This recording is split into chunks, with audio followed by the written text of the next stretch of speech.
Wednesday, April 22nd, 2026.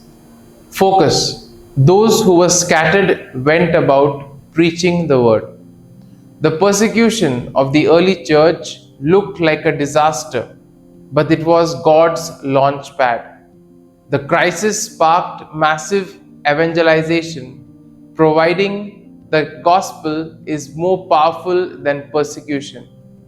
What the enemy meant for harm, God used to expand his kingdom, taking his word to new places like Samaria. Life often brings scattering, job loss, pain, illness, or just things not going to plan. At such times, asking the faith rooted question, "Where are you leading me, Lord?" can be helpful. Our scattering, whether physical, emotional, or vocational, may not be abandonment, but a reinvigorated platform for mission. The earlier Christians refused to retreat. Instead, they advanced, sowing the gospel wherever they were scattered.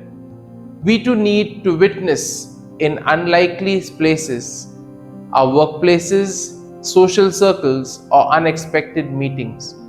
Today's readings call us to witness, praise, and believe in the Lord. Even amid scattering, we can draw strength from Christ's words, "I am the bread of life." Patient endurance flows directly from Him.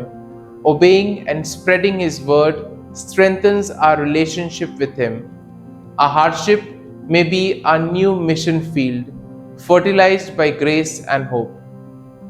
This month's prayer intention calls us to pray for the priest going through moments of crisis in their vocation, scattered by the challenges they face, that they may be sustained by Jesus, the bread of life. Fruit. I will bear witness to the word through my life.